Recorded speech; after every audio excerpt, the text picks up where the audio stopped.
Bismillahirrahmanirrahim. Assalamu alaikum dear students. Hello everyone. It's me Zahid Mahmood, lecturer in chemistry at Cadet College Chakwal.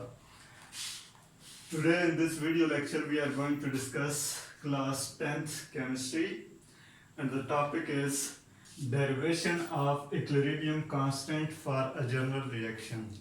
Topic है आपके पास derivation of equilibrium constant for a general reaction.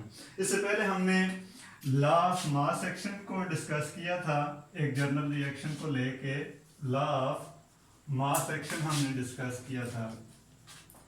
ये topic law of mass action की derivation से बिल्कुल मिलता जुलता है। फर्क क्या है कि लॉ ऑफ मास एक्शन में हमने जो इक्वेशन ली थी वो हमारे पास थी a plus B as a reactant हमने लिए थे, और जब आपको पता है रिएक्टेंट आपस में कंबाइन होते हैं वो आगे क्या बना देते हैं प्रोडक्ट, तो हमने प्रोडक्ट के तौर पे क्या ले लिया था C और D।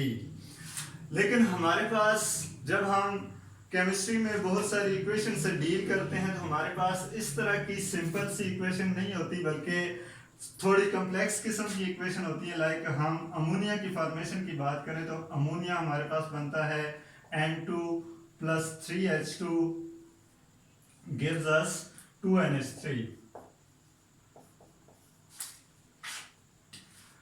मतलब नाइट्रोजन और हाइड्रोजन जब आपस में कंबाइन होते हैं तो उनकी कॉम्बिनेशन से जो गैस बनती है वो हमारे पास है अमोनिया। अब इसमें आप देख सकते हैं हमारे पास नाइट्रोजन तो सिंपल सा इसके हमें 1 मोल चाहिए। एक हम कहीं पे लिखें ना लिखें वो अंडरस्टूड होता है, तो इसलिए हमें इधर लिखने की जरूरत नहीं है। लेकिन हाइड्रोजन के हमें इस केस में कितने मोल चाहिए? 3 मोल चाहिए। तो हाइड्रोजन के साथ हमें ये 3 का नंबर लिखना लाजमी है। इस तरह जो आगे इन दोनों के रिएक्शन से, इन दोनों रिएक्टेंट के रिएक्ट करने से आगे जो प्रोडक्ट बन रहा है इस रिएक्शन में वो है हमारे पास अमोनिया NH3। और अमोनिया के भी हमारे पास 1 मोल नहीं बन रहा, अमोनिया के कितने मोल बन रहे हैं? अमोनिया के 2 मोल बन रहे हैं। लेकिन हमारे पास ये जो हमने लॉ ऑफ मास एक्शन के लिए जो इक्वेशन लिखी थी इसमें A और B C प्लस D इन सब के साथ कुछ नहीं लिखा हुआ, मतलब 1 मोल इनको कंसिडर किया था। लेकिन हम डेली लाइफ में जिन इक्वेशन से डील करते हैं वो हमारे पास इस तरह की सिंपल सी इक्वेशन नहीं होती बल्कि कॉम्प्लेक्स किस्म की इक्वेशन होती हैं। हमारे पास रिएक्टेंट के भी different kind of different value में नंबर ऑफ मोल्स होते हैं और प्रोडक्ट भी हमारे पास डिफरेंट नंबर ऑफ मोल्स की 1 मोल भी हो सकता है, 2 मोल भी हो सकता है, 3 मोल्स भी हो सकता है। अब हम इसी चीज को कवर करने के लिए हम इसमें हमारे पास जो रिएक्टेंट हैं उनके साथ भी नंबर ऑफ मोल को डिनोट करने के लिए कुछ अल्फाबेट डाल देते हैं। वो है हमारे पास कैपिटल A के साथ नंबर ऑफ मोल को डिनोट करने के लिए स्मॉल a, कैपिटल B के साथ इसके नंबर ऑफ मोल को डिनोट करने के लिए स्मॉल b, और जो हमारे पास प्रोडक्ट है C और D इनके मोल्स को डिनोट करने के लिए हमने स्मॉल लेटर इनके साथ लिख देंगे। ये स्मॉल C के मोल्स को डिनोट कर रहे हैं, और इस तरह D के जो नंबर ऑफ मोल होंगे उसको हम स्मॉल d से डिनोट कर देते हैं। अब हमारे पास ये एक जनरल रिएक्शन है जिसमें हम नंबर ऑफ मोल्स को भी बीच में हमने इंक्लूड कर दिया है। अब इस इक्वेशन को हम लेके चलेंगे और इस इक्वेशन से आगे हम जाके इक्विलिब्रियम कांस्टेंट को डिराइव करेंगे। इक्विलिब्रियम कांस्टेंट मतलब इसे हम Kc कहते हैं।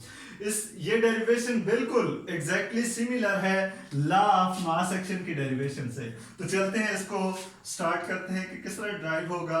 हमें पता है ये जो हम जिस रिएक्शन की बात कर रहे हैं ये रिएक्शन हमारे पास एक रिवर्सिबल रिएक्शन है, और आपको पता है रिवर्सिबल रिएक्शन में 2 रिएक्शन एट अ टाइम हो रहे होते हैं, 2 बातें एट अ टाइम होती हैं। जब रिएक्टेंट रिएक्ट करके प्रोडक्ट बनाते हैं उस टाइम के रिएक्शन को कहते हैं फॉरवर्ड, उस डायरेक्शन को कहेंगे फॉरवर्ड, और जब प्रोडक्ट वापस रिवर्स होकर रिएक्टेंट बनाना शुरू कर दे उसे बैकवर्ड या रिवर्स डायरेक्शन हम कहेंगे। अब इन्हीं दोनों को हम लेके चलते हैं। हमें पता है कि रेट ऑफ फॉरवर्ड रिएक्शन का फॉरवर्ड जाना, rate of forward reaction directly proportional है रिएक्टेंट पे। रिएक्शन किसके जोर पे फॉरवर्ड जाएगा? रिएक्टेंट के जोर पे, रिएक्टेंट की कंसंट्रेशन के जोर पे। तो हमने लॉ ऑफ मास एक्शन में भी लिखा था, रिएक्टेंट हमारे पास है कैपिटल ए, इसको स्क्वायर ब्रैकेट में इनक्लोज कर देंगे। इस तरह दरमियान में मिडल में प्लस नहीं डालेंगे बल्कि मल्टीप्लाई करने की सूरत में दूसरा हमारे पास जो रिएक्टेंट है बी उसको भी लिख देंगे। अब इसमें जरा सी चेंजिंग क्या करनी है हमने, ये जो हमने साथ में नंबर ऑफ मोल लिखे थे, कोफिशिएंट लिखे थे, इस कोफिशिएंट को हमने पावर बना देना है। हमारे पास ये जो स्मॉल ए था वो ए की पावर बन जाएगा। इस तरह जो स्मॉल बी था उसको भी हम इसकी पावर बना देंगे। ये आपको पता है जब आप मैथ्स में पढ़ते हैं जो भी नंबर के साथ ये साथ नंबर लिखा हो उसे हम कहते हैं कोफिशिएंट। तो इस केस में हमारे पास ये जो स्मॉल लेटर्स हैं ये एज अ कोफिशिएंट हैं। जब हम डेरिवेशन में जाएंगे हमने इन कोफिशिएंट्स को पावर बना देना है। अब रेट ऑफ फॉरवर्ड इसको हम सिंपली इतने बड़ा मतलब स्पेलिंग लिखने के बजाय, सेंटेंस लिखने के बजाय इसको हम डायरेक्ट आरएफ कह देते हैं, rate of forward. Directly proportional है किसके? Capital A into power small A. इस तरह multiply by capital B into power small B.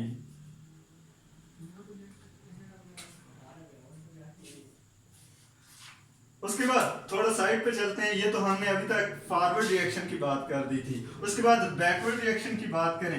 Reaction हमारे पास बैकवर्ड आएगा, किसके जोर पे आएगा? रिएक्शन का बैकवर्ड आना, रेट ऑफ बैकवर्ड रिएक्शन या रिवर्स रिएक्शन वो डिपेंड करता है प्रोडक्ट के जोर पे।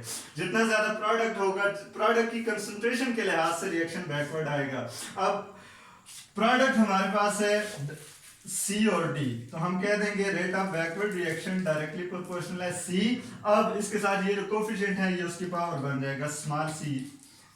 इस तरह मल्टीप्लाई बाय डी और उसके साथ जो सा स्मॉल डी कोफिशिएंट था जो नंबर ऑफ मोल को डिनोट कर रहा है वो उसकी क्या बन जाएगी? पावर बन जाएगी। इस तरह इसको भी रेट ऑफ बैकवर्ड रिएक्शन के पूरे स्पेलिंग लिखने के बजाय इसको हम आर बी से डिनोट कर देते हैं। हम कह देते हैं आर बी डायरेक्टली प्रोपोर्शनल है c into power small c और d into power small d। उसके बाद आपको पता है, आप अच्छी तरह जानते हैं जहां पे प्रोपोर्शनैलिटी का साइन आए उसको खत्म जब किया जाता है, इक्वलिटी में बदला जाता है तो कांस्टेंट की जरूरत पड़ती है। तो अब हम अगले स्टेप में रेट ऑफ फॉरवर्ड की तरफ दोबारा आते हैं, जहां से हमने इसको छोड़ा था वहीं से शुरू करते हैं। हम rate of forward directly proportionality का ये जो प्रोपोर्शनलिटी का साइन है इसको जब खत्म करेंगे, इसको इसकी जगह इक्वलिटी जब इक्वल डालेंगे तो साथ में हमें कांस्टेंट की जरूरत पड़ेगी। अब इस केस में हम कांस्टेंट कौन सा लगाएंगे? के एफ। आमतौर पे कांस्टेंट के लगाया जाता है। इधर हम फॉरवर्ड की बात कर रहे हैं तो कांस्टेंट के साथ एफ भी लगा देंगे, के F rate of forward reaction के लिए कांस्टेंट। बाकी उसी तरह जो आपके पास वेरिएबल्स हैं हमको उसी तरह लिख दें, ए की पावर स्मॉल ए इंटू बी की पावर स्मॉल बी। अब इसको इक्वेशन 1 कह देते हैं। यही काम हमने इधर भी करना है। जिस तरह हमने आर एफ का प्रोपोर्शनैलिटी का साइन खत्म किया था, इस तरह हमने आर बी का भी प्रोपोर्शनैलिटी का साइन खत्म करेंगे, इक्वलिटी में बदलेंगे। चेंज क्या आएगी? एक कांस्टेंट आ जाएगा R B is equal to, इधर कांस्टेंट के आया और बैकवर्ड रिएक्शन की बात कर रहे हैं तो उसके साथ स्मॉल बी और बाकी इक्वेशन उसी तरह लिख देंगे इनटू c के पावर स्मॉल c और d के पावर स्मॉल d। अब इसको कह देते हैं इक्वेशन 2। उसके बाद आपको पता है हम किस रिएक्शन की बात करें? हम रिवर्सिबल रिएक्शन की बात करें। जब रिवर्सिबल रिएक्शन की बात करें तो रिवर्सिबल रिएक्शन में एक ऐसी स्टेज आती है, एक ऐसा पॉइंट आता है जहां पे फॉरवर्ड रिएक्शन और रिवर्स रिएक्शन मतलब बैकवर्ड रिएक्शन आपस में इक्वल हो जाते हैं। उस टाइम को, स्टेज को क्या कहते हैं? इक्विलिब्रियम।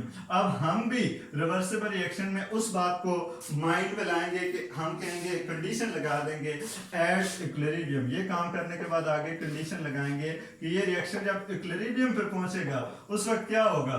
इक्विलिब्रियम पे जब पहुंचेगा तो क्या होगा? रेट ऑफ फॉरवर्ड इक्वल हो जाएगा रेट ऑफ बैकवर्ड के। हमने इक्वेशन 1 और इक्वेशन 2 में आर एफ की भी वैल्यू निकाल ली थी, आर एफ आर बी की भी वैल्यू निकाल दी थी। इसको हम कह देते हैं इक्वेशन 3। इक्वेशन 3 में हम आर एफ की वैल्यू पुट कर देंगे इक्वेशन 1 से जो हमने निकाली थी और आर बी की वैल्यू पुट कर देंगे जो हमने इक्वेशन 2 में निकाली थी। तो अब हम इस ये हमारे पास जो इक्वेशन है इसमें आर एफ और आर बी की वैल्यूज पुट कर दें। आर एफ की वैल्यू आपके पास है के एफ मल्टीप्लाई बाय ए की power small A multiply by B की पावर स्मॉल बी और इज इक्वल टू क्या आ जाएगा, आर बी की वैल्यू हमने इक्वेशन 2 में निकाल ली थी, के बी इंटू सी की power small C multiply by K B into C की power small C multiply by D की पावर स्मॉल डी। उसके बाद क्या करना है, आप देख सकते हैं हमारे पास इस साइड पे इक्वेशन की राइट हैंड साइड पे हमारे पास ये के एफ कांस्टेंट है और बाकी चीजें वेरिएबल्स हैं, इन्हें हम क्या कहेंगे, वेरिएबल्स। और हमारे पास ये के एफ क्या है, कांस्टेंट है। इस तरह इक्वेशन की लेफ्ट हैंड साइड पे अगर हम देखें तो उधर भी यही केस है हमारे पास के भी हमारे पास कांस्टेंट है और बाकी सी और डी हमारे पास क्या है, वेरिएबल्स हैं। अब अगली स्टेप में हमने ये करना है, इक्वेशन की रीअरेंजमेंट करनी है, इक्वेशन को रीअरेंज करना है। रीअरेंज करते हुए हमने क्या करना है, कांस्टेंट को इक्वेशन की लेफ्ट हैंड साइड पे ले आना है और वेरिएबल्स को उठा के इक्वेशन की राइट हैंड साइड पे ले आना है। अब कांस्टेंट हमने एक साइड पे रखने हैं, कांस्टेंट किस साइड पे रखने हैं, कांस्टेंट हमारे होने चाहिए किस साइड पे, कांस्टेंट होने चाहिए राइट साइड पे और वेरिएबल्स किस साइड पे होने चाहिए, वो होने चाहिए लेफ्ट साइड पे। अब कांस्टेंट इन इक्वेशनों में क्या क्या कांस्टेंट है, के एफ कांस्टेंट है, के एफ राइट साइड पे है, इसको छेड़ने की जरूरत नहीं है। बाकी साइड पे देखें के भी हमारे पास कांस्टेंट है लेकिन पड़ा हुआ किधर है, लेफ्ट साइड पे है, लेफ्ट साइड उसकी होनी नहीं चाहिए, हम इसको उठा के राइट साइड पे लाएंगे तो फर्क क्या पड़ेगा, इधर ये इसके साथ मल्टीप्लाई हो रहा है, इक्वेशन की जब अपोजिट साइड पे जाएगा तो मल्टीप्लाई होने के बजाय डिवाइड हो जाएगा। अब हमने क्या किया, सिर्फ के बी को उठाया दूसरी साइड पे ले गए, राइट साइड पे लाया तो उसमें फर्क क्या पड़ा, वो डिवाइड हो गया। उसके बाद ये देखें हमारे पास इधर था ए और बी, ये हमारे पास वेरिएबल्स हैं लेकिन पड़े हुए किस साइड पे हैं, राइट साइड पे। हमने इन वेरिएबल्स को उठा के लेफ्ट साइड पे लेके जाना है, तो लेफ्ट साइड पे आपके पास ऑलरेडी सी और डी वेरिएबल्स पड़े हुए हैं, सी की पावर स्मॉल सी और डी की पावर स्मॉल डी, ये लेफ्ट साइड पे थे, इनकी जगह करेक्ट थी, इनको छेड़ने की जरूरत नहीं है। दूसरे हमारे पास ए और बी हमारे पास वेरिएबल्स हैं लेकिन पड़े हुए थे राइट साइड पे, हम इनको उठा के दूसरी साइड पे लेके जाएंगे तो फर्क क्या पड़ेगा, इधर मल्टीप्लाई हो रहे थे, दूसरी साइड पे ये हो जाएंगे डिवाइड।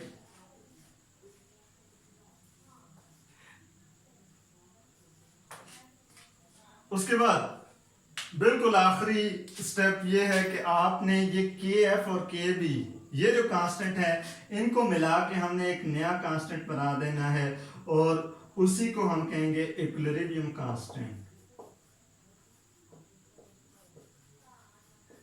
के एफ और डिवाइडेड बाय के बी को हम कंसिडर कर देते हैं, इनको मिला के हम कह देते हैं ये के सी है। के एफ और के बी दोनों को मिला के हमने एक नया कांस्टेंट बना लिया और वो हमारे पास क्या है, के सी।